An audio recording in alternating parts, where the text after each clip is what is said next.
Uddhav Thackeray's Shiv Sena (UBT) suffered a massive blow after 6 of its Lok Sabha MPs joined the ruling Shiv Sena, led by Maharashtra Deputy Chief Minister Eknath Shinde. The Shiv Sena (UBT) has 9 MP in the Lok Sabha. The 6 rebel MP who joined the ruling Shiv Sena are Sanjay Haribhau Jadhav, Bhausaheb Rajaram Wakchore, Om Prakash Bhupal Singh Nimbalkar, Sanjay Dina Patil, Sanjay Uttam Rao Deshmukh, and Nagesh Bapurao Patil Ashtikar. They joined the Shiv Sena in the presence of Maharashtra Deputy CM Eknath Shinde. Eknath Shinde, who addressed a press conference, said it was a continuation of the 2022 political split aimed at saving the original Shiv Sena. He said the Shiv Sena is one family. He said the MPs have joined the party for the development of their constituencies rather than for any personal gain. Today, we welcome all these 6 Qatar Shiv Sainik MPs into the original Shiv Sena of Balasaheb Thackeray and Anand Digge. In 2022, we carried out a revolt when 40 MLAs joined us, and that was to save the Shiv Sena of Balasaheb. This is the second phase of that same movement. We are here to preserve the ideology of Shiv Sena and Balasaheb, and that is why these MPs have decided to come to the original Shiv Sena, he added. देखिए, निधि के मामले में तो मैं कहूँगा, जब ये उद्धव साहब जब खुद वो मुख्यमंत्री थे, आज जो हम सत्ता में है, बीजेपी के आज एमएलए जो सत्ता में है, वही तभी अपोजिशन में थे, उद्धव जी मुख्यमंत्री थे, तभी उन्होंने कितना निधि दिया उनको? मेरे ख्याल से 3 साल पीछे जाके उन्होंने ये भी विचार करना चाहिए। तो सेम पॉलिसी उन्होंने भी अपनाई थी, ये कुछ अलग नहीं है। और मेरे ख्याल से निधि दिया नहीं, शायद उनके माध्यम से निधि नहीं गया हो, लेकिन अभी जो भी 6,000 है उनके लोकसभा मतदार संघ में है, जो भी शासन की जो भी योजनाएं हैं वो अपनाई जा रही है, वहां पे वो इम्प्लीमेंट हो रही है वहां पे। तो मेरे ख्याल से ये वन ऑफ द रीजंस है। ऐसे और भी रीजंस है कि जिस वजह से उनके कार्यकर्ताओं ने डिसीजन लिया है उनके साथ में नहीं रहने का। वो ज्वाइन हो रहे हैं या नहीं ये मुझे मालूम नहीं है, लेकिन ये पक्का है कि आगे चल के वो ज्वाइन होने वाले हैं और ये हमारे लिए बहुत खुशी की बात है।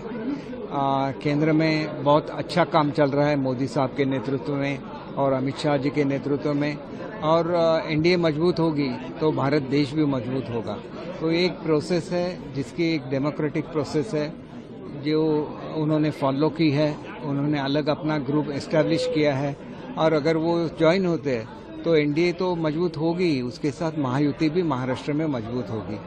बहुत अच्छा काम महाराष्ट्र में भी चल रहा है और उसका अट्रैक्शन इन सब सांसदों के बीच में है। वो मेन स्ट्रीम में आना चाहते हैं और हम उनका स्वागत करते हैं। कि पैसे लिए गए हैं, गद्दार हैं, निधि इन्हें नहीं मिलती थी, ये वजह बताई जा रही, कैसे देखिए, ऐसा है कि ये सब चीजें जो डिफीटेड लोग हैं वो हमेशा ऐसी बातें करते हैं।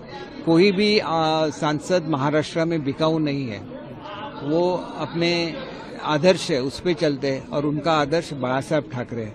बाला साहब ठाकरे ने कहा था कि जिस दिन वो कांग्रेस के साथ हाथ मिलाएंगे उस दिन वो अपने पार्टी को बर्खास्त कर देंगे, क्योंकि उनको ये बिल्कुल मंजूर नहीं था कि कांग्रेस के साथ कोई जाए। और वहीं पे आज संजय राउत ये भी कह रहे थे कि सब जो रीजनल पार्टीज है उनको कांग्रेस में शामिल होना चाहिए। तो इसका मतलब है कि संजय राउत का जो ये स्टेटमेंट है वो किसी भी सांसद को नहीं भाया, इसलिए उन्होंने ये डिसीजन लिया है। वो कांग्रेस के साथ जाना नहीं चाहते और उन्हें भी लगता है कि आगे चल के ये यूबीटी कांग्रेस में शामिल होने वाली है और वो कतई नहीं चाहेंगे बाला साहब के विचारों से दूर जाना। इसीलिए वो शिंदे साहब के साथ आए हैं, जिन्होंने ये महायुति जो है ये बाला साहब ने स्थापन की हुई महायुति है। जो बाला साहेब ठाकरे, उस वक्त प्रमोद जी महाजन थे, गोपीनाथ जी मुंडे थे, ये सब लोगों ने मिलकर उस युति की स्थापना की थी और ये भारत की पहली ऐसी युति थी जो आइडियोलॉजी के हिसाब से बनी हुई थी। तो हर किसी को ये बात मालूम है और शिंदे साहब ने ही उसको पुनर्जीवित किया है, ये भी सबको मालूम। विधायक हो, उनके सांसद हो, उनके नगर सेवक क्यों उनसे खुश नहीं? कभी आप आत्म परीक्षण करेंगे तो आपको ये सवालों का जवाब मिलेगा। 6 बार जो बाटा सेना में स्प्लिट हुआ है, संविधान एक अवसर देता है 2/3 एंटी डिफेक्शन लॉ के निमित्त, मर्जर क्लॉज है, और आज जो सांसद आ रहे हैं वो आ रहे हैं क्योंकि एकनाथ जी शिंदे एक मास लीडर हैं, ऑन ग्राउंड काम करते हैं, अपने कार्यकर्ता को सम्मान देते हैं और सही मायने में महाराष्ट्र को विकसित बनाने के लिए एक स्वप्न है।